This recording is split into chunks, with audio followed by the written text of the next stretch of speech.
So, welcome. For those that don't know me, I'm Paul Eakins, and I'm Director of the Institute of Sustainable Resources here. And this is one of our regular kind of seminars, and it's nice to see so many people. I'm not surprised to see so many people, because this is really one of our very biggest kinds of events. We've got two extremely well-known speakers in their field, whom I'm going to introduce just in a minute. The format of the evening is that John's going to talk for about 20 minutes. Mariana will then talk for about the same length of time. I'll allow some clarificatory questions, but if they're not clarificatory, I won't allow them between those two. And then John's going to comment on Mariana's talk, and Mariana's going to comment on John's talk, get the private-public thing going across, and then we're going to have a really nice discussion in the hall. So that's what we're going to do. After that, and I'll let it run for as long as it seems it's going to run, and I imagine it's going to be a pretty lively session. You're all invited just to go out there where there will be some drinks and food, where we can continue the discussion, and hopefully we'll then stay until we run out of steam. So that's that. If there's a fire alarm, it's real, and there's a fire door there or there, so get out of the building as best you can in an orderly fashion. And I'm now going to introduce our speakers, which is an enormous pleasure. I'll introduce John, and then he's going to talk, and then I'll introduce Mariana.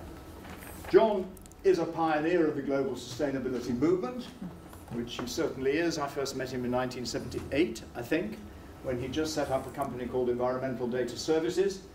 He's the author of 19 books, one of which has sold 1 million copies, which is pretty good, and that was the Green Consumer Guide, and I remember very well when that came out, and the huge splash it made.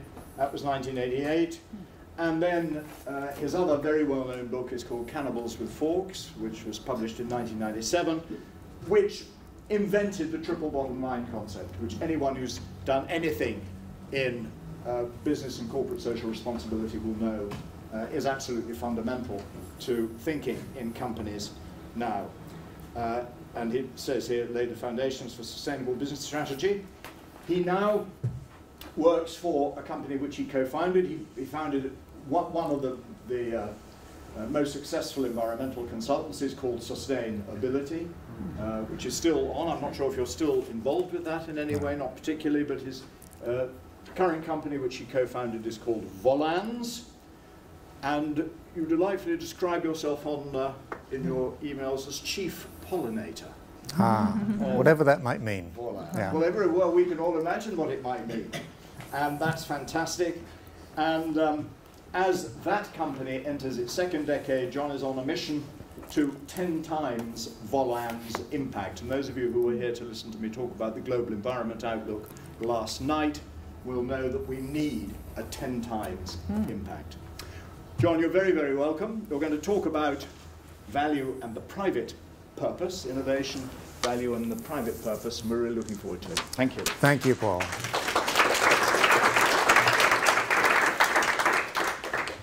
Good evening, everyone, and thank you for turning out. Paul, thanks immensely for your role in making all of this possible. Mariana, it's an honor and a privilege to speak alongside you.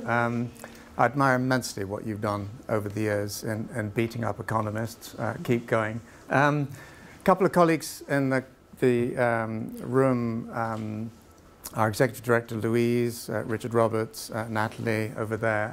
Thank you for coming. I couldn't do whatever it is that I do without having a wonderful team around. Are you going to put the timer on? Me? Oh my God, your timer, yeah. Yes, thank you. No, I probably will need it as well. What should I do? Should I tell you when it's 20? Just have it scream at me when it gets to 20, perhaps. So, good evening. There are some people out there who think that all we need to do is put James Bond and electric Aston Martin and all will be right with the world. I'm not one of them, and I think that will become a little bit clearer as I go through what I'm going to say. And I very much look forward to hearing some of the things that you might have to say. Those are the only 2 transitions that make me giddy. Richard, love to see you. We are going into this very peculiar point in our collective evolution where one species, our own, influences the entire planet. It's the first time in the planet's history that that's the case. Many scientists date that back to 1950. Still a contested concept, as many of you will know, but here at UCL, there are two extraordinary professors. Some of you will have read this book. If you haven't, I recommend it extremely highly. What it basically says is that the Anthropocene actually started in the 15 and 1600s when Europe moved to the Americas. And in the space of a few decades, something like 50 to 80 million people died in the Americas. And what that did was to allow forests to come back where farms once had been. Carbon was sucked out of the atmosphere at the most colossal rate. And suddenly, hey presto, we had a little ice age in Europe. The coupling of our species with that wider world of ours was already apparent if we knew what we were looking for. The problem is, even nowadays, we don't know always what we're looking for. And I want to just give you a very specific example of the work that we do. We work very deeply into companies. Now, I don't terribly like Nestle as a company. Some of my siblings hate them to pieces. But I worked 9 years inside there on an advisory board. And I just give you a tiny little reflection of where some of this debate currently sits. And this is as a preface to saying, what role does the private sector have in dealing with innovation? Nestle can be quite an innovative company in certain areas.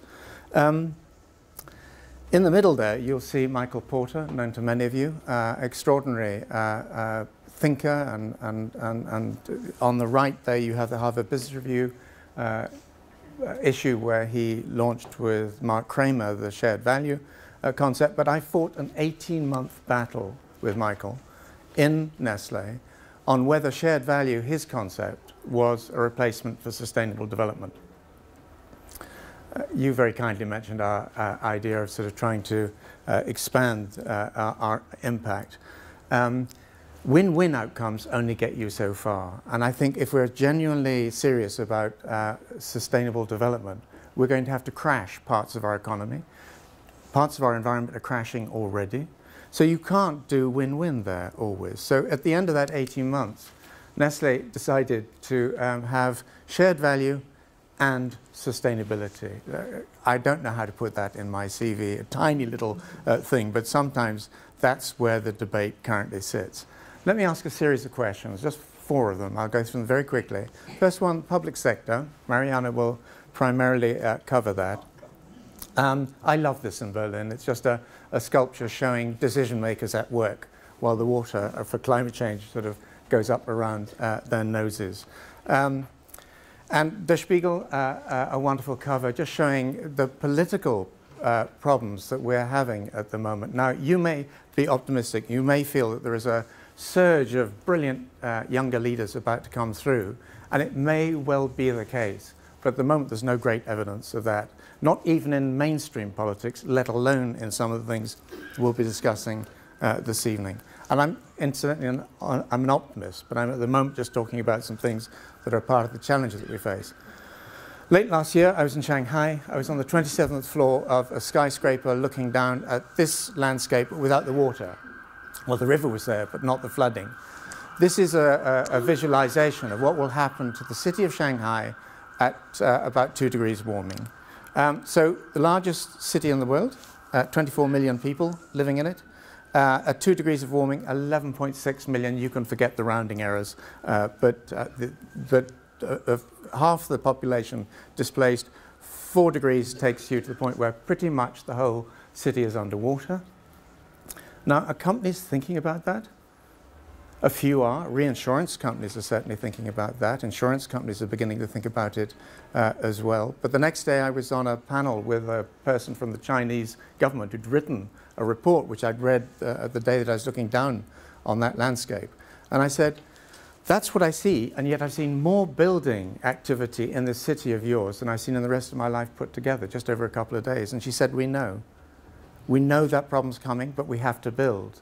So whether the government is involved or not, as a species, we're not always being incredibly clever.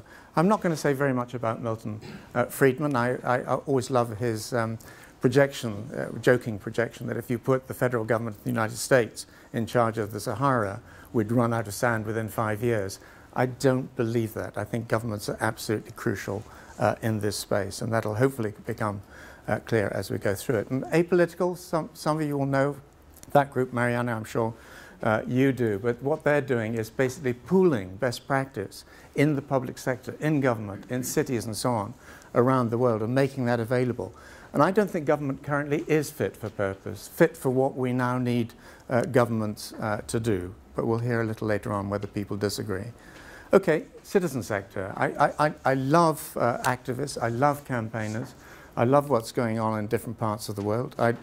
Pretty much every normal presentation I start with these days starts with Greta Thunberg. I think she's extraordinary, but we shouldn't turn her into a saint. And it may be that if she gets a Nobel Prize, that would be a bad thing, but equally it might be a good thing. But she's part of something much bigger.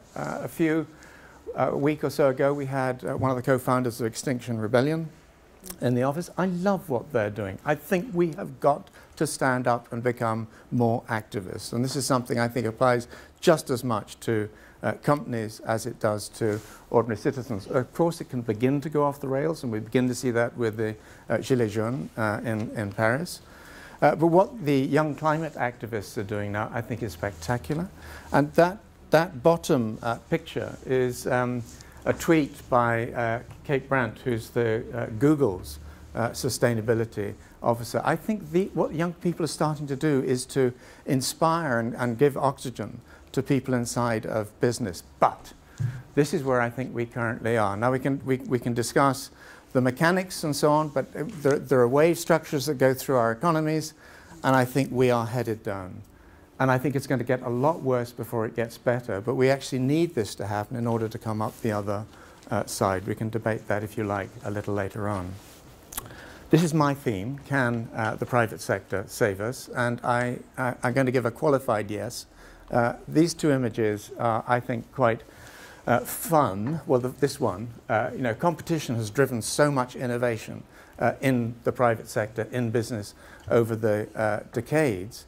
But that one on the right was for leaded gasoline. And the man on the left, as many of you will know, was Thomas Midgley Jr.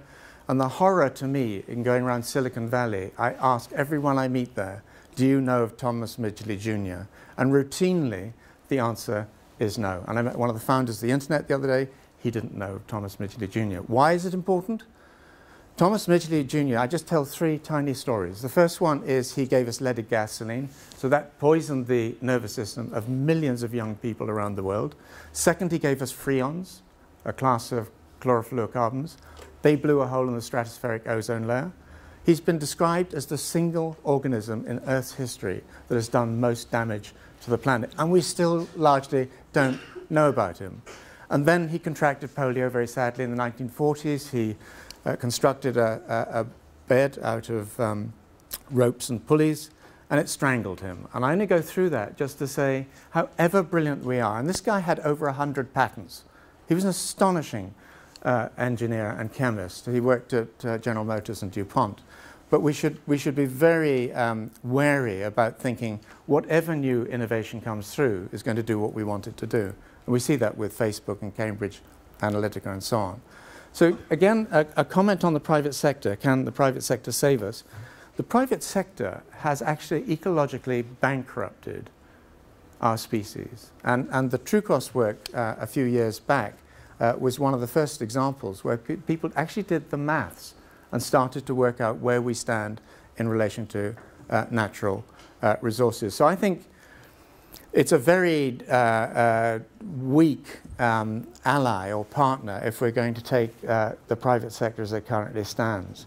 Now, Paul again very nicely referenced the triple bottom line, but last year in June, I did the first ever, apparently, management recall, product recall of a concept, basically saying triple bottom line's gone out there, 6,000 companies are doing GRI-style reporting, 2,700 B corporations chartered around the triple bottom line. Fabulous, good work, I'm sure, but it's not really doing what it needs to do, which was always about system change. It wasn't meant to be just another accounting tool, although it's often defaulted to that.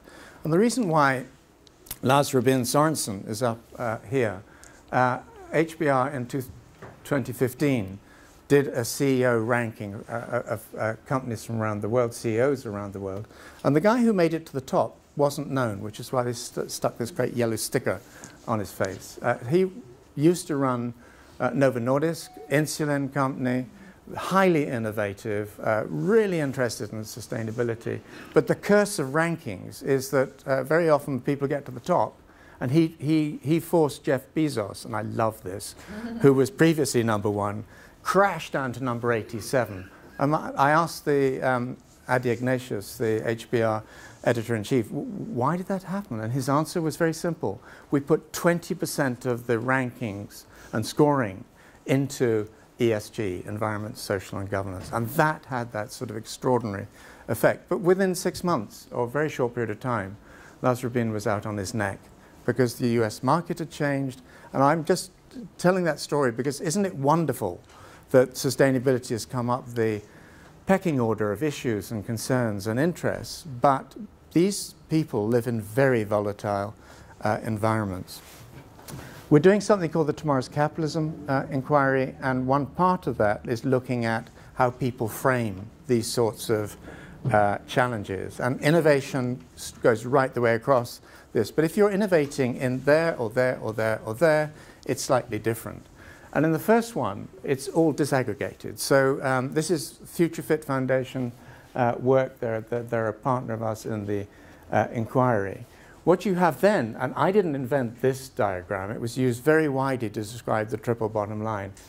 I sort of put up with it for a while. This is where shared value is. You get these overlap zones. But what I think we always had in mind was concentric circles, where companies are nested within wider society, and society itself sits within environment.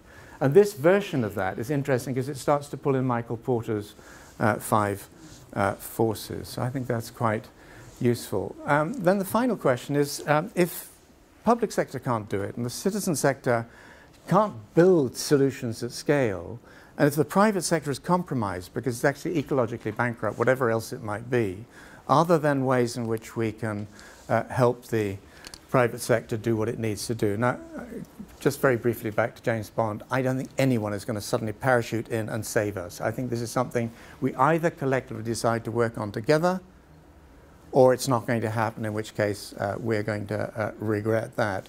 One of the problems that we have is, if you look at market capitalism, is that market research is pretty corrupted.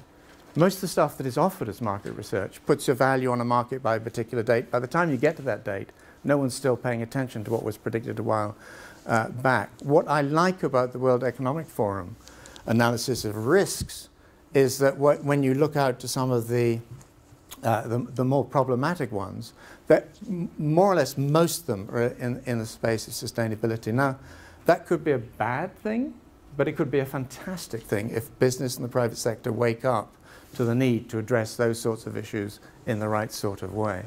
And then there are people like the Business and Sustainable Development Commission who are doing market forecasts, looking out to 2030 when hopefully the Sustainable Development Goals would be delivered. I don't believe it. I think we'll deliver some of them, but not remotely all of them. But then putting a market value on that. And as many of you will know, the market value is from 2030 on relatively conservative assumptions that we are talking about $12 trillion a year.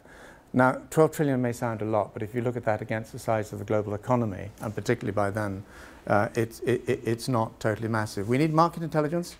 By God, we need incentives. And some of those will come from government, and some of them will come from elsewhere. So some of you will know the XPrize Foundation. Their biggest prize, I think, was the Google XPrize, $30 million, for the first person or the first private sector team to put a robot onto the moon and have it send back useful intelligence, data, pictures, and so on. Well, they shut down that challenge because no one did it in time. But now an Israeli group, on April the 11th this year, if it all goes well, on an Elon Musk rocket, will put a robot on the moon. Now, I don't tell that story because I think it's a fantastic demonstration of what we need to do, but I tell the story because even though finally they didn't get the $30 million, the promise of that really spurred innovation around the world.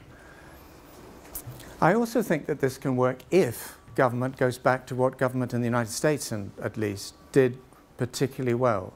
There was a period when the Office of Technology Assessment vetted new technologies, over 700 studies done between 1972 and 1995. We probably won't get that back in Trump's era, and we probably won't get it back in a national sense anytime soon anywhere else, although Mariana may know of initiatives in the European community moving that direction. But somehow we've got to build that capacity. We've got to be able to look at Internet of Things, autonomous vehicles, synthetic biology, all of the geoengineering, these different things are now coming at us. At the moment, there's a big hole. Towards a conclusion. This was a cartoon I got Ingram Pinn, who still does cartoons for the Financial Times, but this dates back to 91 or 1992. The idea was very simple. If you were going to get innovation of the sort that we now need, and this is a very long time ago, you need to feed in the natural agenda, the social agenda, this one sort of signaling underdevelopment, poverty, or whatever. And this one was a joke. This, the robot sitting at the edge of the table, no longer a joke. The first robot was appointed to a board in Hong Kong in 2014. Well, it's an expert system, but and now people like Salesforce are developing expert systems like Einstein, which over time will start to come to the boardroom table and perhaps help us with the central element of the challenges that we now face and the opportunities, but particularly the challenges. And that is that increasingly they're going exponential. And as you all know, trying to spot exponentials early on in the process is really, really difficult. And it's something that our brains are singularly ill-equipped for.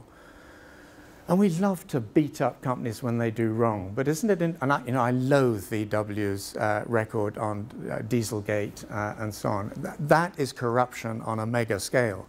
But how interesting now to see that company talking about a 44 billion investment over the next 5 years, 44 billion euros in electric platforms for vehicles.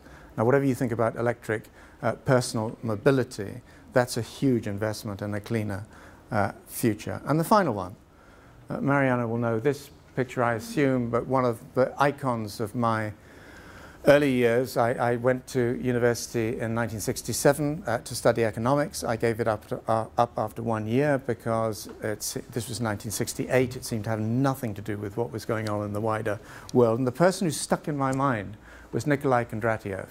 And if you've never heard of him, worth just going back as a story of speaking truth to power, a man who told Stalin that there are cycles in economies, and that capitalism might well be on its knees with the Great Depression, but it will likely come back stronger in time.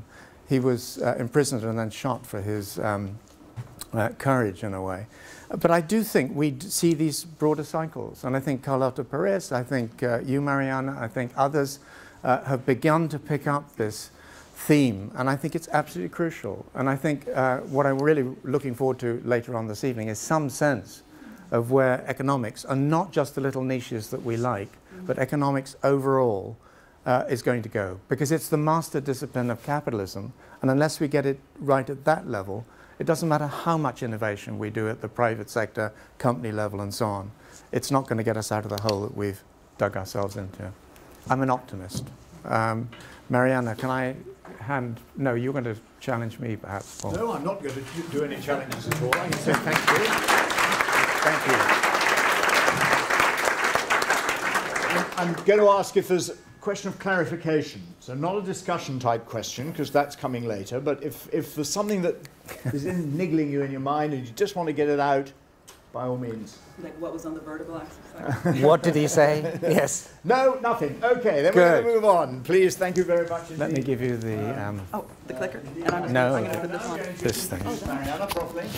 Oh. UCL was really lucky the day Mariana decided to come here. Sorry. Relatively recently. Oh, where did I put this? So you've been here, what, a year, 2 years, 18 months, something like that? I don't remember, but the Institute 1 year. So I have to hold this. there we are. She is Professor in the Economics of Innovation and Public Value, and she's founder and director of the Institute for Innovation and Public Purpose, which is located down on Russell Square. She's won lots of awards, most recently the 2018 Leontief Prize for Advancing the Frontiers of Economic Thought, named as one of the 3 most important thinkers about innovation by New Republic, and is on the Bloomberg 50 list of ones to watch. So that's a great pleasure for tonight. 2 really highly acclaimed books, The Entrepreneurial State and The Value of Everything, which I keep coming across lots of people who've read them and excited by them and talking about them, so that's fantastic. But she doesn't just write books, she advises policymakers on innovation-led inclusive growth, and is a member of the Scottish Government's Council on Economic Advisors, the UN's Committee for Development Policy, and a whole bunch of other stuff. And because I want to hear her voice rather than mine, I'm going to turn you over. Thank you. Welcome, Mariana. Thank you so much. So I never wear dresses, and I remember why. There's never any place to put this thing, and I can't start hooking it to my bra in front of you, so I'm going to put this here. Is that okay? That's the advantage of being a guy. Right, so it was great, actually, John, that you went before, because I agree with a lot of what you said, but enough of not what you said. Or, you know, I think I'd like to be a bit provocative, but I think there's enough agreement that the real question is, what do we do about it? And the point of disagreement is really, I'm not sure if it's real disagreement, but it's that unless we actually talk about where does value come from, how is it co-created by all these different actors, then it's hard to get change. So it's not about government, it's about different types of public organizations of different sizes. It's not about business, it's about different types of private sector organizations that might be governed in fundamentally different ways. We forget, for example, that Huawei is a cooperative. I always tell them, tell people you're a cooperative like John Lewis, you might actually have an easier time. There's different types of, as you were saying, civil society organizations, but what's especially interesting, is this working? Is it okay if it's here and I'm here?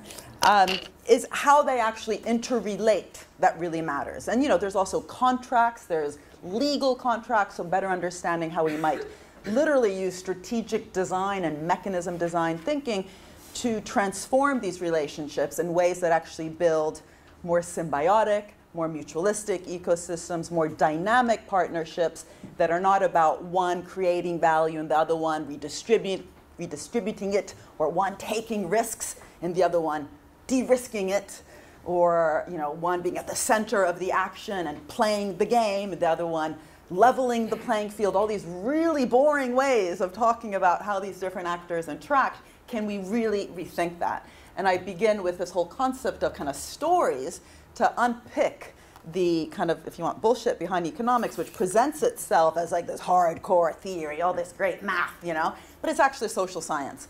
And a lot of the way that we talk about value actually comes down to different stories, no matter how much we like to theorize it. And you know, it's not a coincidence that the type of math that economics uses is a very narrow branch of economics, which basically comes from Newtonian physics, which is very much wed to centers of gravity, average agents, unique equilibria, where actually, if we take innovation seriously, it creates all sorts of disequilibria, multiple equilibria, heterogeneity, differences, differentiation. In fact, competition itself is about differentiating yourself. And it's quite interesting that if we had actually perhaps used some mathematics from biology, like replicator dynamics, which are about distance from mean dynamics, perhaps that would have actually helped us even just to model firm behavior and competition in a better way. And this, oops, I never put on my timer, sorry. Okay, I'll just go to 17 minutes. This is interesting, I think, for students who today across the world, and also in the UK, in Manchester, LSE, UCL, are trying to rethink economics. So I'm kind of picking up with your last point. It's really important, I think, to go to the heart of why economics is kind of getting it wrong and to avoid the trap of thinking, let's just make it more user-friendly. You know, take away a bit of math and tell more stories. I think what's more interesting is to uncover the stories behind the math and make sure that we're really using the widest set of tools. And I see Jim here, Jim Watson, and we had written a nice paper together some time ago on the real need to also use the full capacity that we have of using, for example, complexity theory, evolutionary economics, again, you know, not being so wed to such a static framework. Anyway, so where I, ooh, does this work? Yes. So what's interesting, though, about this whole discussion that we're having tonight is there really is an equal, I think, desire to rethink this stuff in the public sector and literally in the political process. And we shouldn't confound these words, government, politics, public, you know, because when I very soon will be talking about value, I want to talk about organizational capacity within different parts of the economy, whether it's public or private. But even in the political sphere, you know, people like Ed Miliband, but also his contemporary people on the other sort of opposite side of the political spectrum have kind of said, uh-oh, we've screwed up. This is the wrong form of capitalism. And he talked about the need for responsible capitalism in his election campaign. And it was quite interesting, actually, that the Labour Party itself told him, shut up, this is like a bit too radical. Don't use these words like predatory capitalism versus productive capitalism, which I actually think is quite a useful device because it makes us remember there's different types of capitalisms, and it makes us ask ourselves, what are we actually building? What kind of markets? What kind of relationships? But he was told to stop, and when he lost the election, the second day, this is actually why I wrote the book on value, the second day, Tony Blair wrote an article in the paper, forgetting that, you know, all the problems he had caused. He said, the reason labor lost is it didn't embrace the wealth creators. And I was like, you know, what have we come to when the Labour Party itself has, you know, doesn't have the vocabulary to talk about wealth creation? Because what Tony Blair meant, regardless of whether he was right or wrong, but what he meant was, you know, we didn't embrace business. And the fact that a labor leader or ex-labor leader was talking about wealth creation as just happening in business just showed to me just this kind of vacuum of ideas about value. And you know, in business, and John, of course, is a great exemplary of this, and so is Paul Polman, you know, this need to, let's rethink this stuff. We've lost our sense of purpose. This is Larry Fink, the CEO of BlackRock, which some make fun of because, you know, what actually then happened in the financial sector was hardly to refine its purpose. But this, you know, letter that he wrote to the 500 CEOs was very much about, you know, we've lost our way. Too much, you know, speculation, too much short-termism. We actually need long-run investments, and we don't have currently a system that is driving towards that. So what I want to do, similarly kind of to your numberings, but very different, I just want to first very quickly go through, you know, and you kept saying you're an optimist, but I think to be an optimist you also have to first say how bad things are. And I'm just going to very quickly tell you how bad things are, okay? Because I'm not sure John did that enough. So the first is we got 4 mega problems. I'll talk about the first one as we got a finance problem. It's a serious problem. And I'll just say it very quickly. Forgive me. This is a bit superficial, but just believe me, and I can give you all sorts of references. And this graph is from Andy Haldane, smart guy, who was just standing in this room, by the way, a week ago, because we have a wonderful class that we teach in this room through the institute that I direct called the Institute for Innovation and Public Purpose, called Rethinking Capitalism. And the first hour of each class is taught by someone talking about why we need the new economic thinking, and then you have a practitioner saying, yeah, whatever, this stuff is hard. And Andy was doing the second half of a class last week on monetary policy inside this same room. Anyway, he's the chief economist of the Bank of England. Graph of his, which is saying we got a problem. Why? Because basically finance has been financing finance. So the second finance there meaning finance, insurance, and real estate. So we've had this, you know, very fast growth, overgrowth of the financial sector, widely understood. Financial intermediation as a percentage of gross value added in the economy has completely outpaced the rest of the economy, very much because it has been basically just fueling itself as opposed to fueling kind of growth and innovation in the real stuff out there. But the real stuff out there is just as problematic. So industry, right? And this is why industrial policy gets into trouble when it starts thinking of rebalancing the economy away from finance towards industry. If we actually look at some numbers in global businesses, the ones that are in, for example, the Fortune 500 list, they have themselves become overly financialized, and the numbers are getting only worse. So this is just some metrics. This also is from HBR, from an article by Bill Lazonick that shows that over $3 trillion, this is actually old data, in the last decade, it's over $3 trillion have been spent just on share buybacks by the Fortune 500 companies. That is a lot of money, especially when you look at it as a percentage of total net income. In some cases, it's even over 100%, meaning they're even going into their capital reserves. Sorry, that's the combination of share buybacks and dividends. Now, there's nothing wrong in and of itself with share buybacks, but the excess of this and the kind of lack of imagination of where this money could be going, and we often hear the excuse, there's no opportunities. And I'm going to come back to this question of, well, where do these opportunities actually come from? Could it be that actually this is part of the problem? And you also see this in the macroeconomic data in terms of just falling global investment in terms of GDP, consumption, plus private investment, plus government expenditure, plus net exports. You can see it in many different countries where this is for the US, where the total amount of just business investment has been falling. You also see this in the hoarding figures. In Europe, it's over 2 trillion euros being hoarded. In the US, over $2 trillion. And the state's got a big problem. I often say it has more of a psychological problem. It's basically been convinced that at best, it's just there to fix up some market failures. And that's even when it's doing some useful stuff, because there's lots of market failures we're not fixing in terms of global public goods. But even those public goods themselves, it's really interesting that they're just seen as something to patch up because someone else isn't doing it, as opposed to a real kind of objective to create in different ways, again, through these different types of relationships. But whether it's negative externalities, positive externalities, asymmetric information, it's not that these things don't exist, and I actually think this framework is quite useful, it's quite rigorous, it's useful to do some things, but it's surely not going to get us the kind of real, again, imagination that Keynes also called for when he said that government is not there just to kind of tinker on the edges. His exact quote in the end of laissez-faire was, government is not to make things a little better or a little worse, but to really do what's not being done, and to see that what's not being done is just fixing up the mess when it arises is a bit narrow. And the mess is huge, and that's the climate problem, right? So this is the fourth one, which I'm standing here in the institute at UCL, or probably in the world, one of the best that has actually highlighted this problem as much more than just energy. Carlota Perez, who you mentioned, is very important also. She's an honorary professor with us. She says that the green transition is about really rethinking the direction of growth across all sectors. But even just looking at energy and looking at the data that's out there from IPCC, which tells us we only have 12 years left to stop the problems from basically causing the planet to show us the floods that you were showing before in your picture. But the IEA also just showing the complete lack of the real investment that we need, even just in the energy sector, let alone across the whole economy. Anyway, so what, oh, sorry, this is a self-promoting bit, but you did mention your company. This is my company, my book.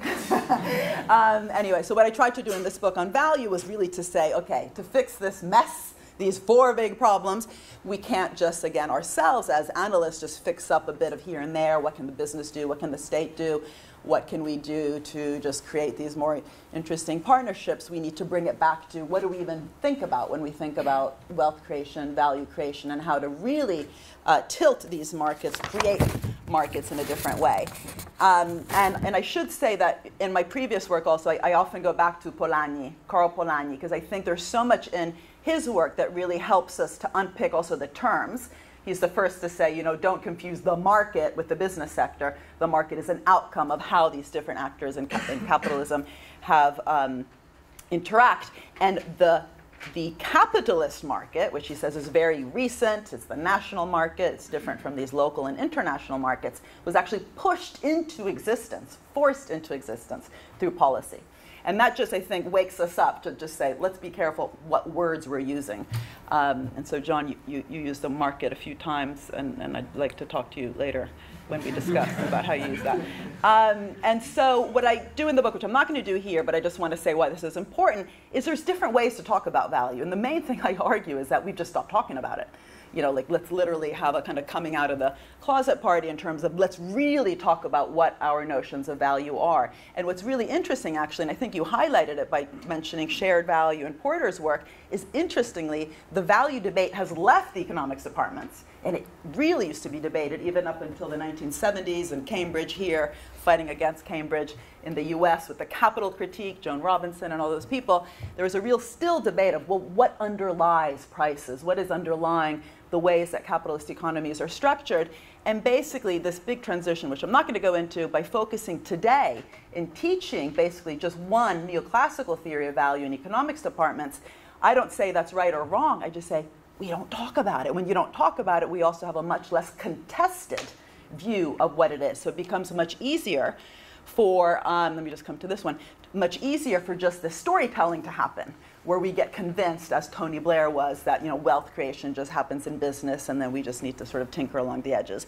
Let me just go back a minute. So what's interesting is that this debate about where does the productive part of the economy sit, where is the unproductive, how can we steer production and activity towards more production so we get less value being siphoned out, as some people argue today is happening with the financial sector. The physiocrats argue that the landlords and the kings were doing that by siphoning out the value created by farm laborers. When we don't actually have a clear boundary, forget what's causing that boundary, whether it's land or industry, et cetera. When there isn't that discussion, it becomes much easier just to tell stories. And interestingly, there's more stories being told in business schools and in other places.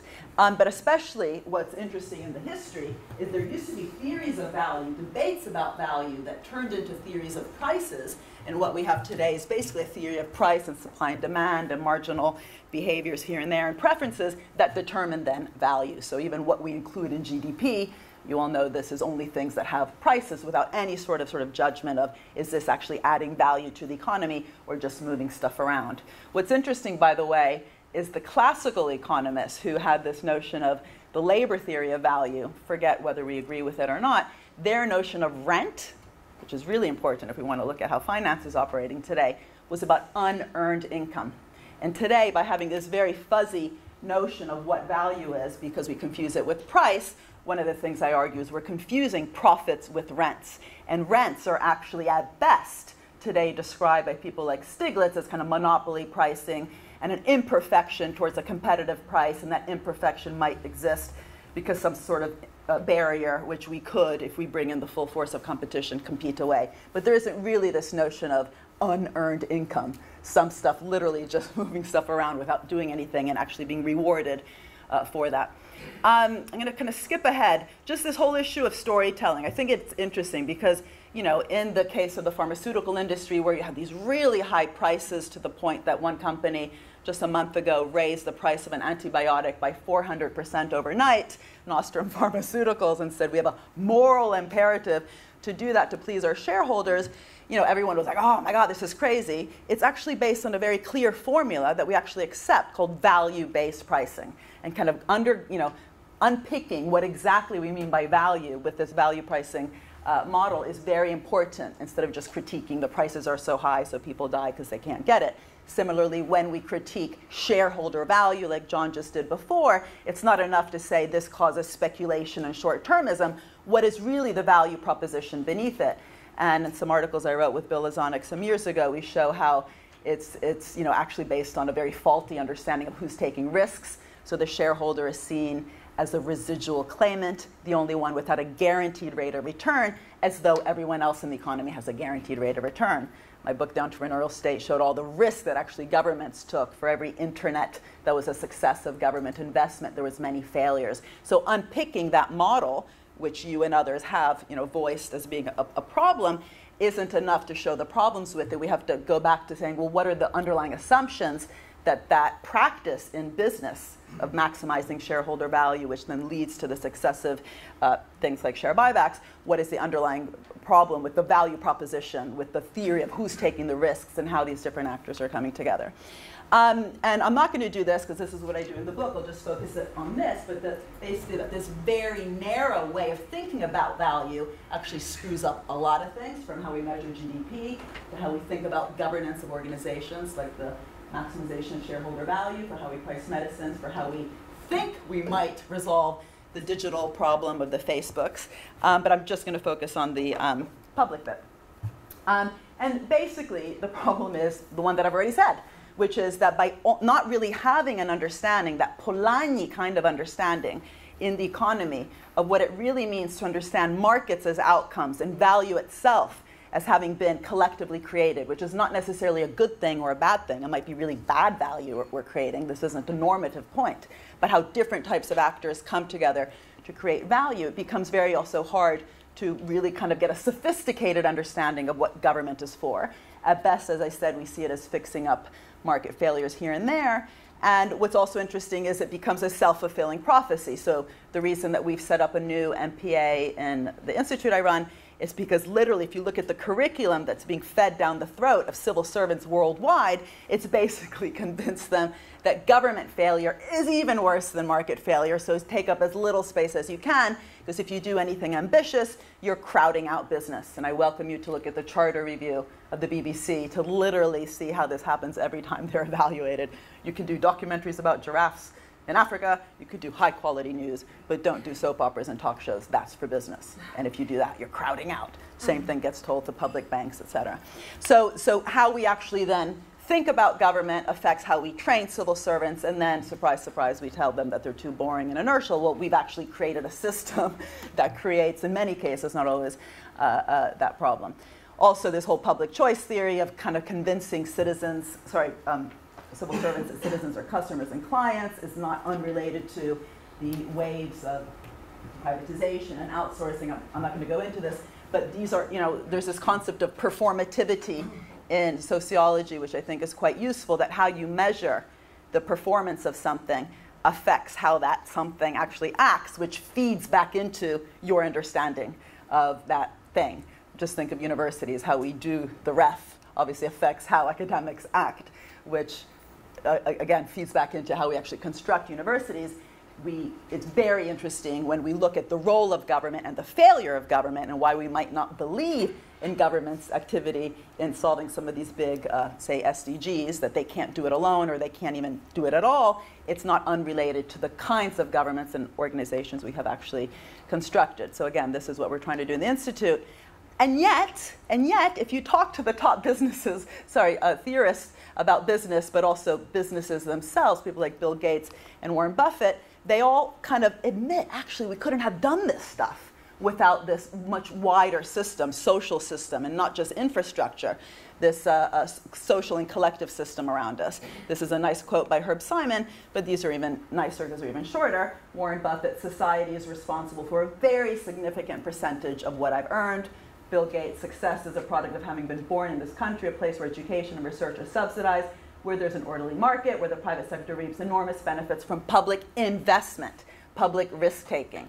Again, everything in your iPhone that makes it a smartphone, not a stupid phone, was publicly financed. How did they actually do that? How was the public organization responsible for creating the internet or GPS? How was it organized? How was the career structure made? And if we actually use these ambitious public organizations to tackle the much more wicked problems, not just the technological ones, what kind of lessons might we draw in terms of that welcoming of experimentation, exploration, risk-taking, types of partnerships with the private sector, use of things like procurement policy to really welcome in the bottom-up solutions towards solving a problem, using the prize schemes that you mentioned to pick the willing, not the winners. There's so many lessons.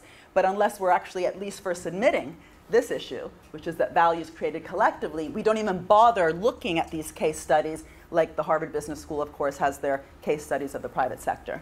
And if you look at actually some of these organizations, which I mentioned, like DARPA's funding of the internet, this wasn't just public money thrown at a problem.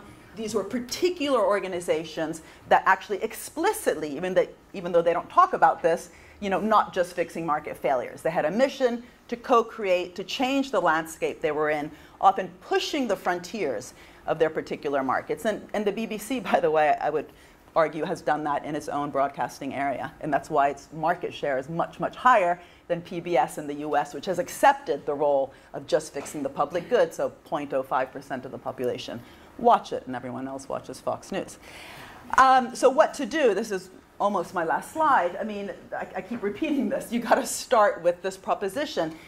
And this is where I'd like to debate you a bit, which is I felt that you potentially, maybe not, I'm not sure how much we're supposed to fight here. We'll wait for the gin and tonics to give it to the water. We're still assuming that kind of the cool stuff, the creativity, the dynamism was in the firm, in the company. And yes, maybe government's failing because it's too bureaucratic underwater, but at best, it should just be very well organized to get the rules of the game right. Make some investments here and there, like the public goods, basic research, but that the dynamism, the creativity will sort of happen elsewhere. And unless we really debunk that, I think it's very hard to move forwards. We need to look at both public and private organizations, ask whether they have the capabilities and the governance structures, which are just as important in public and private. The governance structure of most public organizations is as problematic as the private sector ones of how they're governed. Markets being co-shaped, co-created. And instead of just blaming the financial sector for being parasitic or predatory, as maybe Ed Miliband was kind of insinuating, how do we really steer activities back into the production boundary? How do we make venture capital less exit-driven if it's going to also receive and be able to free ride on all these public investments that come before it? And how do we also rethink the different types of institutions in society where that debate, making value really contested, happen? So when we want to perhaps, I promise I just do one more minute, this is what we've been working on. In fact, Paul, myself, and Mika here have been writing about the implication of this for the SDGs. If we want to have this more mission-oriented approach to innovation and to economic growth, what does it also mean, again, not just at the organizational level, but how we fundamentally transform the types of instruments that I've already mentioned, procurement, prize schemes, grants, equity, and the places where these different actors meet, but also where these missions are defined in the first place, not top-down in that Kennedy kind of moment, but more perhaps like in Germany where the Energiewende itself was an outcome of 40 years of the green movement, bringing the sustainability agenda to the fore, and then a politician being able to use it to transform sectors across the economy, including steel, which has lowered its material content in Germany and not in countries like the UK. Anyway, so starting with these grand challenges, turning them into concrete missions, getting lots of different sectors to work together and to make all the support that governments are giving, that the public sector is giving business, and there's lots of that support that both Buffett and Gates recognize, conditional on these investments actually leading to something greater than just themselves. Bell Labs itself came out of a negotiation like that. AT&T, in order to retain its monopoly status, was asked by the US government to reinvest its profits back into the real economy, innovation bigger than just telecoms. That kind of healthy deal. And that's where I want to finish, that this isn't just about the New Deal, the kind of Green New Deal, and just the SDGs. This is literally, I personally believe, and this is, I guess, my big point, it has to fundamentally change the ways that public and private, of course also philanthropies and civil society, but for the sake of tonight, public and private interact. We currently have very problematic interactions, and I think to complement what John is talking about, we need to rethink purpose in the private sector. I think we need to repurpose also the public sector, but the really difficult thing is how to fundamentally change the way that they relate. And we've been working a lot on these issues in different sectors. Health is one of the most interesting because of the lack of conditionality in an area which in the US, for example, receives $32 billion a year with very little conditions on how to make sure that that investment actually reaches the people, so that even Obama himself, even though he did Obamacare, didn't have the vocabulary to talk about why he was doing it. At best, he gave the answer, that kind of the social democratic answer, redistributing the goods to the people instead of saying, we're not meddling in your health care. We've actually co-created that health care. And of course, as a government, we have the duty to make sure it actually also gets to the people. And that's it.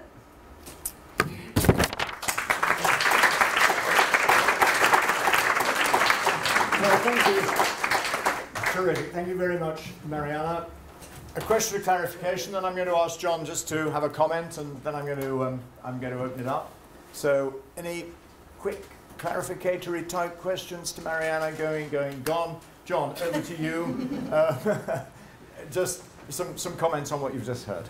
Well, firstly, wow. I love the cat on the entrepreneurial estate, and then I noticed the lion in the background and understood why it was there. I love your framing of the private sector purpose debate. I would love to have your response to where you think that's going, because I think we're herd animals, and that also applies to business. At the moment, I see, you mentioned Paul Polman. I think he's somebody who is very clearly and personally motivated by a sense of purpose. I think Unilever I've often described as a social enterprise at scale, but you saw him collide with Warren Buffett and people like that. And I'd love to have your sense of where that purpose element, and actually I didn't mention very much about that in my talk, because I think it's there, I think it's important, but anyone who thinks that purpose is suddenly going to sort of save us, I don't believe that. But your view of where purpose fits in and how government and other actors can shape corporate purpose in the right way, I think that would be hugely helpful. Second thing is, no, I totally agree with you across the board, no quibbles.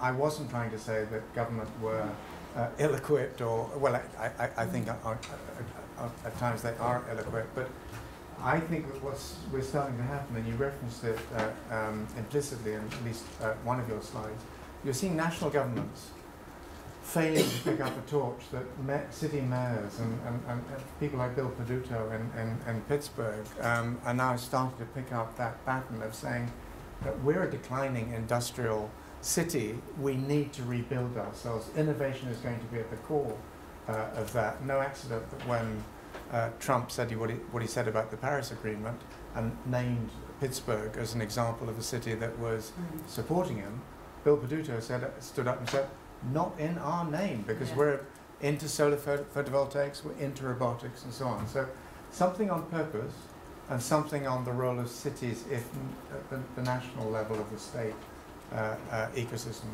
can't sort all this out for us. Those are the two things that I was left rattling around my brain pan. Mariana, do you just briefly want to respond to that? Do grab a seat here, and then I'm going to go and ask a question. John, grab a seat. Grab a seat. Sure. So respond to that, or talk about what he said. Okay, sure. Well, respond to that. Respond to that. A bit of both, as you like. Yeah. So, I mean, one of the issues I have with the social purpose, public purpose movement within the private sector, and by the way, Paul Polman and I actually ran a really funky workshop together in Davos. I promise I won't go there again. On this issue. I mean, he brought together these 20 CEOs to kind of, up on this chalet, to think about it. And so that was the idea, you know, public purpose, private purpose. And I just found it, I mean, I think he's great, but the conversation was incredibly shallow. Because first of all, many of the people in the room, there was very little willingness to kind of confront what this now book has made more popular, but I think many of us have been saying this for some time, so winner takes all, which is that unless you kind of fundamentally question where the money is coming from in the first place, and this excess of cash that is not just being hoarded, but earned from a problematic risk-return relationship. Again, if you have value that's collectively created, it should be at least shared, not collectively in a socialist sense, even though we could talk about that as well, but you know, matching the first thing you learn in a finance class is risks and reward. If the VC sector, which I mentioned, for example, has tended, as it has in biotech, nanotech, internet, and in clean tech today, come in after 20 or 30 years of very bold public investments, as we've seen them do, to what degree is that 20% earning just too much given the actual risk taken? So I haven't heard those conversations, which to me are the, again, I always come back to that, because unless you can admit that you have actually earned too much compared to your contribution, which is important, but is not the only contribution. There's lots of other actors, and really rethinking what society would look like, not only if it was distributed more fairly, but that also we discuss that at the same time that we're discussing this greater purpose and direction of growth, the SDGs, et cetera, then I'm kind of not interested. And so I also spent a weekend in Bellagio at the Rockefeller Villa with, they had one of the many meetings with people like Ronnie Cohen on social impact. I mean, this money was made through private equity, through hedge funds, et cetera, and then they do good with it. You know, that's a very inefficient way to think about how to do good. So my question to you is, to what degree and where are you seeing it is the, sorry to put my back to you, is that, let me have it like this, yeah, get up. To where are the interesting conversations happening around not so much the shared value, but literally how to rethink what I sort of call the deals and the relationships, but how different actors can come together not only to solve a problem, but come together in a way that is more of equals. But that thing of equals means you also have to nurture those capabilities inside to do that. Well, I think it goes in a way to my second question around cities. In a sense, I think national politics have been so corrupted, I mean, conspicuously in the United States with campaign finance and so on, where the private sector has basically imposed its views on politicians. I think it's at the city level very often where you can get these, it's never going to be equal, but you get the different actors to come together with a more local set of objectives in which they feel a greater degree of ownership. But it ultimately all depends on the quality of the leadership, typically from mayors, but from the people who support them. At the national level, I'm sure in countries like Louise and I were in Denmark about 4 or 5 weeks ago. I'm very impressed by some of the stuff that we see there, but I'm always nervous about taking a country like the Netherlands or Denmark and saying that's the model it's happening there, because in most of the world it isn't.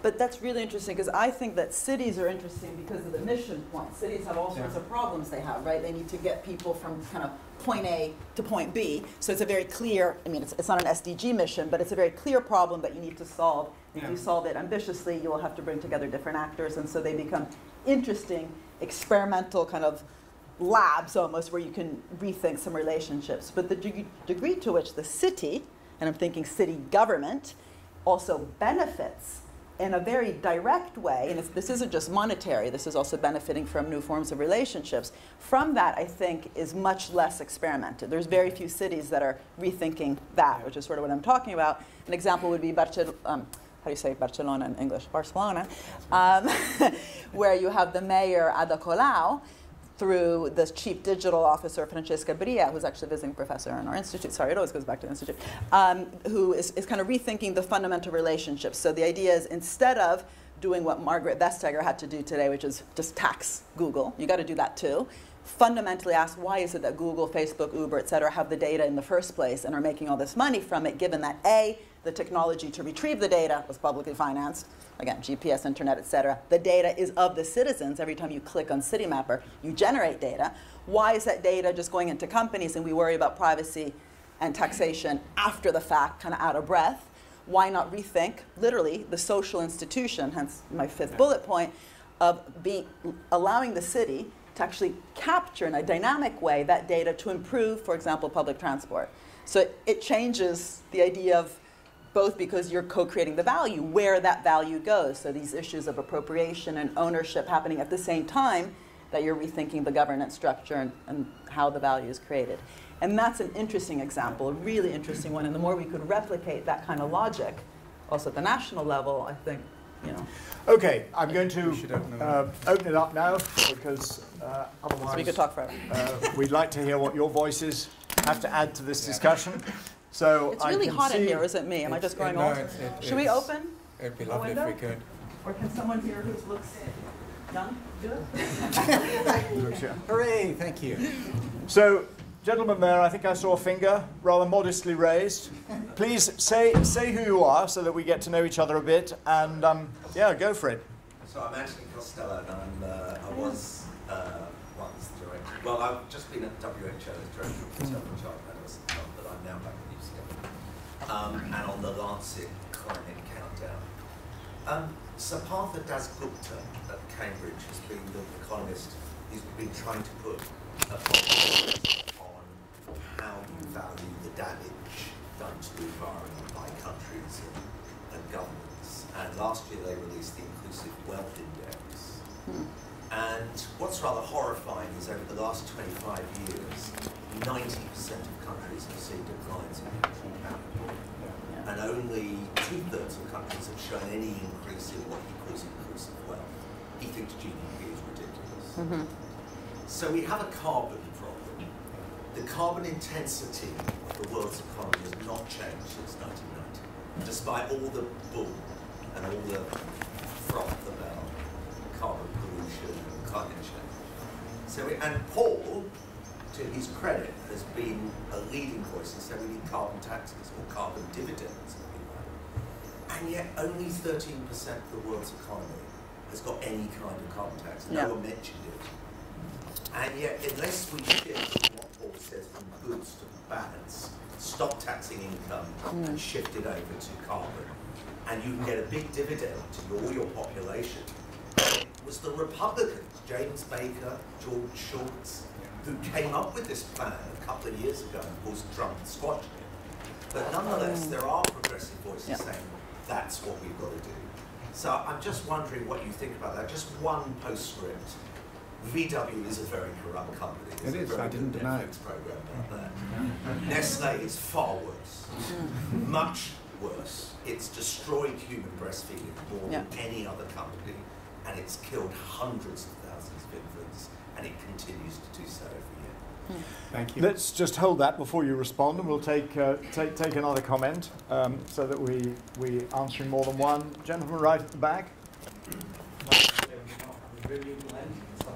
I'd actually like to argue directly against that, but for results-based policy. There's a very good reason. Lord House said a few months ago in a book post we need carbon pricing over $1,000 a ton to get anywhere now.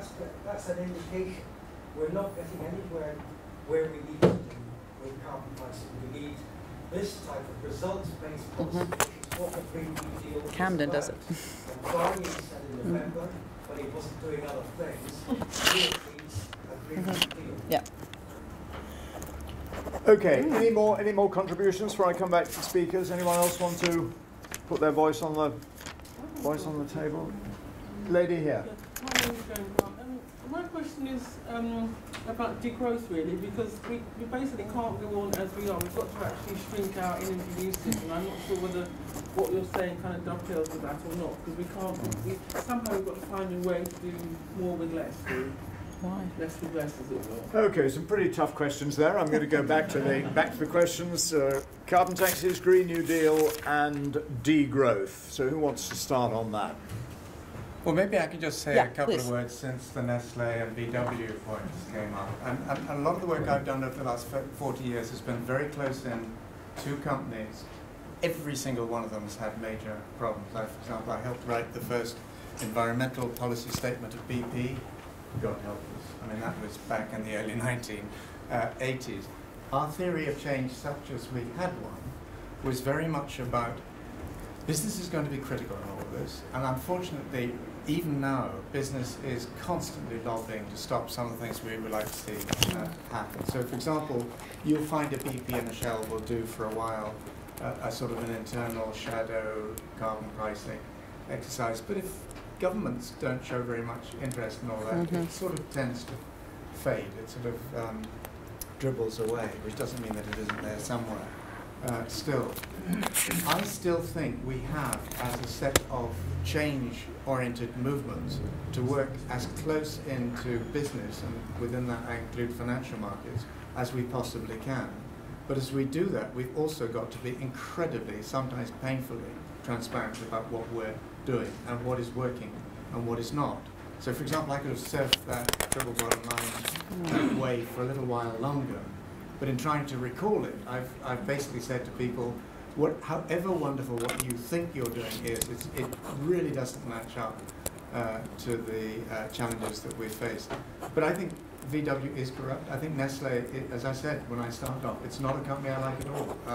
But it is, I think, worth us trying with these very big entities through their supply chains and so on to change their ways of thinking, and critically to stop them lobbying where we can find out where they're doing it and influencing political thinking in their own directions. Let me stop there, come back in a second. But Mariana, So first of all, I'm so glad you asked the question, because everyone tells me I got to meet you, so now I know who you are. That we have to talk. Right, so I did actually mention the carbon tax, but I dismissed it because I said, of course we have negative externalities. Of course they should be fixed. Of course it's ridiculous we haven't. But just doing that wouldn't get us what we need. But the first point is your point. We got to get at least that. We have to at least fix the market failures. But I'm an industrial economist, kind of an applied micro person. So I come to this as also asking myself, where does investment come from? If you actually look at business behavior, I used to do these crazy studies of entry and exit into sectors, 200 years. Like, anyway, what you actually saw there is, for example, there's no relationship between entry into a sector. I've got lots of data on this if you want to see it, and the existing level of profits in the sector. It's about the perceptions of the future opportunities in that sector. So that's the bit I'm talking about. So of course you need a carbon tax, and by the way, we also need a financial transaction tax, and we should also have much higher capital gains tax. In other words, use the taxation system to tilt the economy towards what we actually want. And if you don't do that, you're going to be in trouble. But that's not enough, because if business, and this assumes we're in capitalism, not communism, where we need business to invest, and that's where I sort of come to you. If we want business to invest, they tend to invest when they see an opportunity. Warren Buffett, by the way, that's another quote I usually put up there. He's like, stop reducing my capital gains. I don't even look at it. I look at opportunities. And historically, we have had business rise up to the challenge after government has, in the few occasions, been willing to be kind of big thinking, right? Whether it was going to the moon and back again, which got us along the way all these great tech things that now everyone thinks was created in Silicon Valley, or when maybe it will, again, start to think like this, because the idea here is that you think big, but then you really get lots of different sectors to do that. But how do you do it? Not by picking winners, this thing that everyone keeps talking about, but really being able to use the full capacity of government. Think of procurement budgets. They're huge. Government as purchaser is huge. This isn't just innovation budget.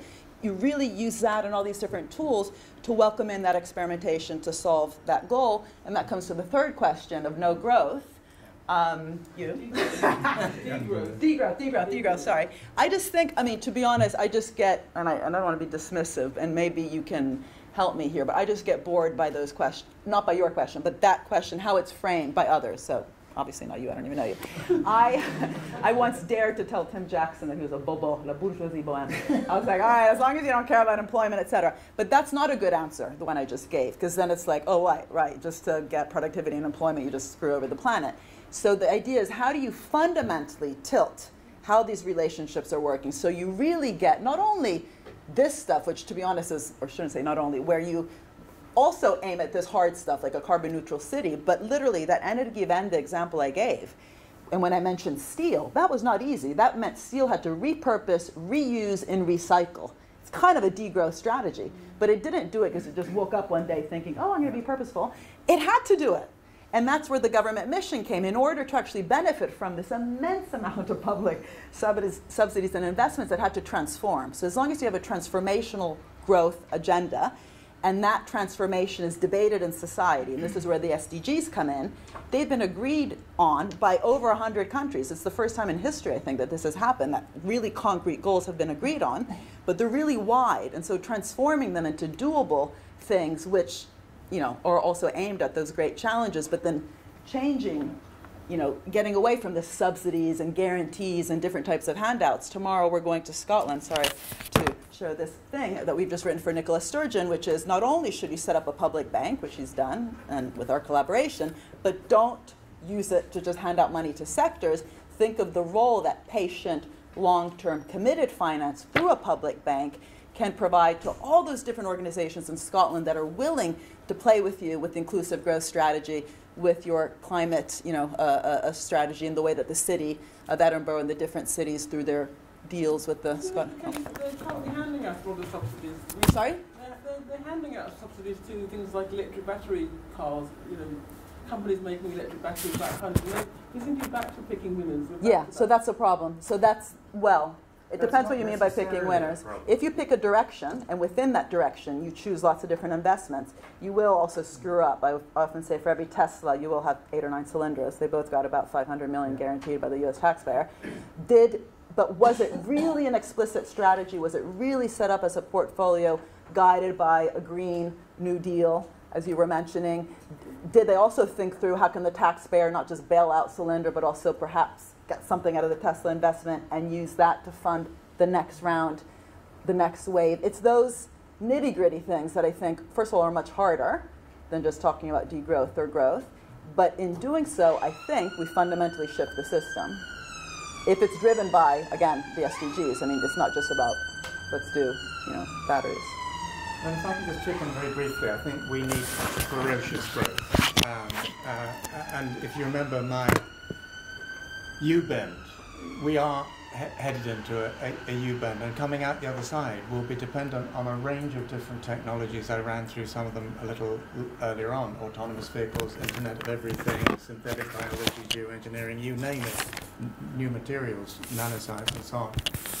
A lot of this stuff will take a lot longer to come through than most of the enthusiasts imagine, but over time they will transform successful economies and leave others in their wake. Now, I think that has to go hand in hand with two things. One is really rigorous vetting of those new technologies at an early enough stage to pick up on some of the emergent problems. But the other is, I worked for many years in Japan, and for a long time Japan had something called the Ministry of International Trade and Industry.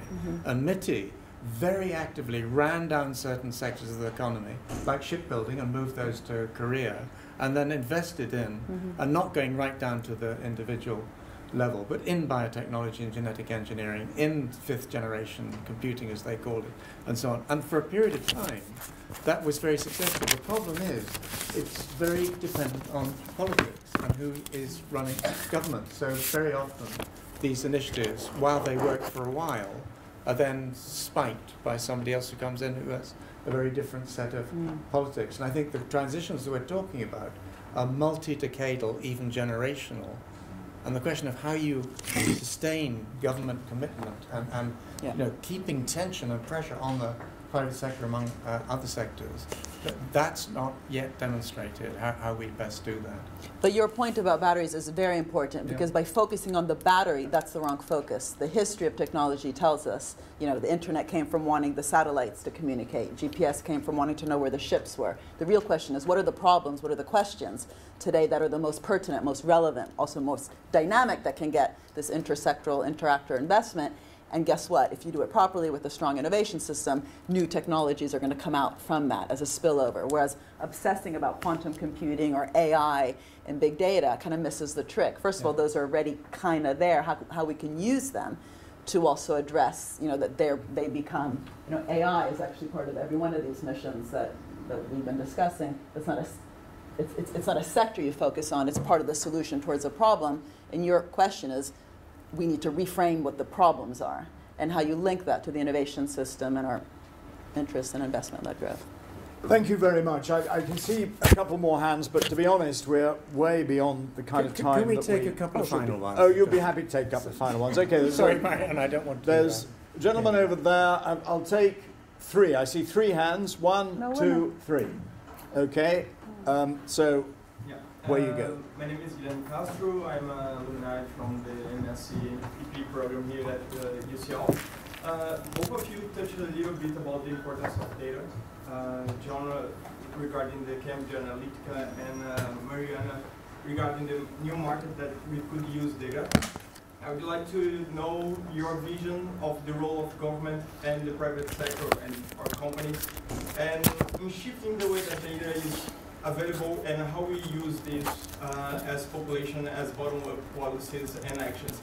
Should we use more liberal side and create some price where the company will deal with the person directly, and we put a price or create a value over data? Or should be the government responsible to get all this control and try to negotiate for the population as a big representative for how we use data, and shift the importance and maybe create one market that it doesn't exist yet nowadays? Thank you very much. So, question about data, the new oil, and the gentleman there. John Bassett, environmental campaigner.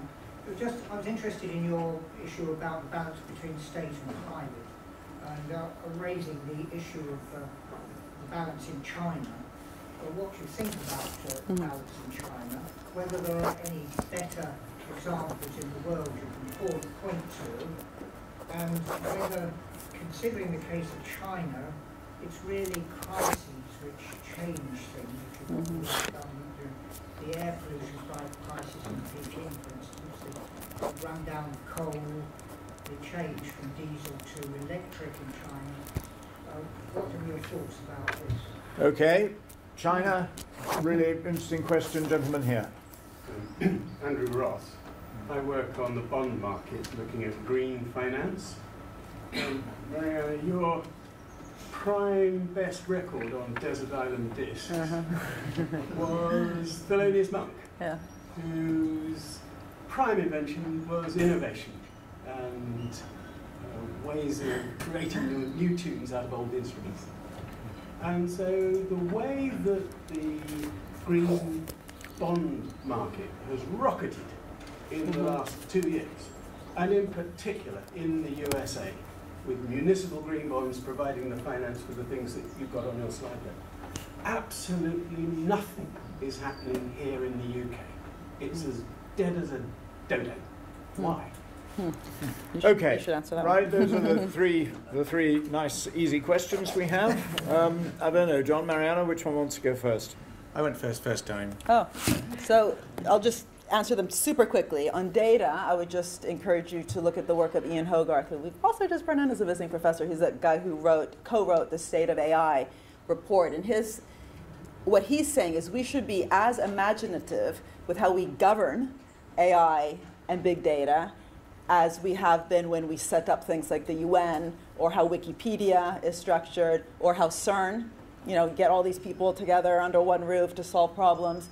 And that comes back to that Barcelona experience that I mentioned, just as an example of how at a city, much smaller level than what he's talking about, you can start experimenting with fundamentally new relationships of how data that really is co-created actually then goes into a place that's governed not by the public sector. It's not the state, big brother, one bureaucrat that governs it. That would fail, obviously.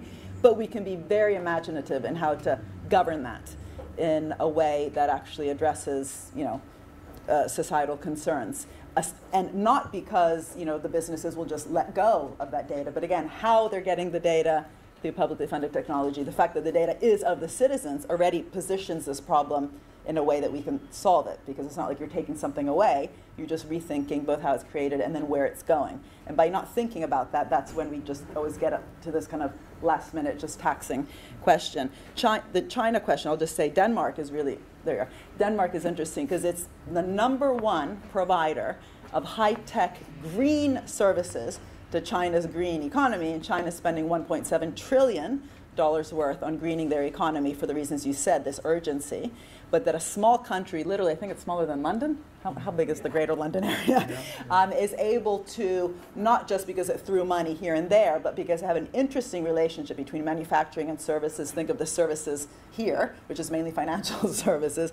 They've been able to nurture all these new green services and if you look at where they came from, lots of it actually comes from these city-level policies. Like, Copenhagen didn't just set up all these cool startups for the sake of it, like we do here with Silicon Roundabout, but it was very much tied with also some green city, a sustainable city strategies. And that's, I think, really interesting. And that comes back to this issue of opportunities, how you get cool things to happen because they're guided by, a funky vision.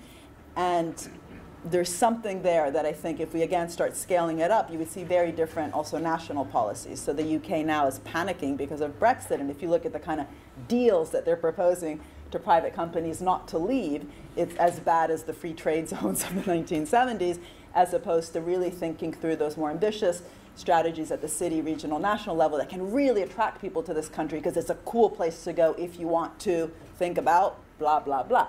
And that's where, we need to be asking what that blah blah is. The green bonds you have to do, come on.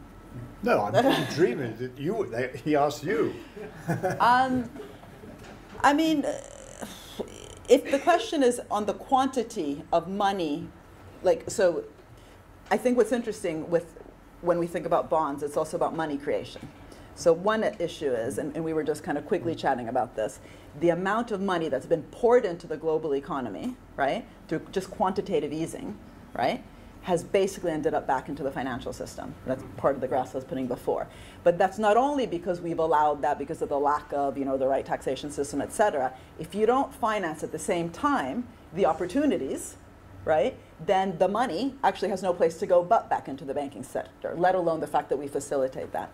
On top of that, if you look at how we use fiscal policy, that's kind of a monetary policy point, in the US, what's really interesting is that after the crisis, Obama, he didn't actually say this properly. He should have. I don't know why he was so unconfident, but anyway, now he seems more confident when he's out of the White House. He had all these Goldman Sachs guys in government, and they didn't kind of tell him how to talk confidently about investing. But he did, when he had his $800 billion stimulus program, he pretty much wanted to direct it towards green. This is where he started to get a lot of backlash also with the Tea Party. There's a book on this called The New New Deal. And in order to do that, he also used, the bond market and also thought about how to get the private, bond market going more. But that wasn't just about kind of money creation. It was very much about redirecting the economy. And that wasn't unrelated to the fact that he brought in a Nobel Prize winning physicist, Steve Chu, to direct the DOE. And I just think, and it comes back to your question, we can't just think of this as tax or bonds or money creation without filling in that other piece, which is an agenda, a vision, a mission, the Green New Deal, your point in the back, really forcefully pushing through, a vision, which then this money creation is stimulated to go somewhere. And so I would my part of the answer, which is less technical than I guess someone who knows exactly what happened in the green markets, would be that the US has, even though it's talked Jefferson, it has historically acted like Hamilton. And I'm not talking about the musical, but the actual Hamilton, what he did with industrial policy. And that has then fueled a greater, if you want, dynamic ecosystem with green bonds because these opportunities were being created. ARPA-E was set up under the 25-year environment plan. Yeah. Going nowhere. Yeah. John, over to you. Well, drink and food are weights. But let me just, in the interest of brevity, just take the first two questions and first data. There's a full-page ad in the Financial Times today from the CEO, president, and chairman, all the same person, of Boeing, talking about the plane that just fell out of the skies in Ethiopia. This morning I woke up with an email, among many others, from Derek Handley, who used to run the B team, Richard Branson's group. And he was saying, isn't it interesting, when a Boeing falls out of the sky, they're all over it, and they're really scrambling to sort it out if they possibly can. He said, just a few days earlier, here in New Zealand, we had live-streamed a massacre in a number of mosques. What are the Facebooks of this world doing? Absolute bugger all. I mean, my prediction is within 18 months to 3 years, and I can't be more specific than that, that whole sector is going to be absolutely on the run. With, it may be Elizabeth Warren, who knows who it'll be. They're going to face the threat which Bill Gates faced back in the day of trust busting, and they're very large, very powerful companies being at least threatened with the risk of being broken up. I think that's an incredible opportunity to be in there and really pressing down on them with some ideas as to how data might be made a much more common resource than it currently is. And I actually think that they would benefit enormously from that. Second point, just very quickly, China. First time I ever went to China, I was literally kidnapped by the environment minister there. And he basically said, he was the first person in China to go public and say, China is ecologically bankrupt. And he was squeezing people like me for everything he could get to try and apply there. I think those days are slightly gone. The point about stresses and pains in the eastern seaboard cities, absolutely right. The air quality there, the asthma problems and all the rest of it, that's really pressing on the party, and so they're acting on air quality. But are they acting on fish, soil, aquifers, these sorts of things? To a degree, but not nearly as much as they ought to be. And my personal view is that China is a lot more nationalistic than we currently imagine that might be. And if you look at the Belt and Road Initiative, where in all of that do you see sustainability principles being applied? You really don't. HSBC committed to green bonds. Okay, that's we have a glass outside. Okay, that's absolutely fine. Thank you very much, everybody. And what does that mean? Particularly, thank you.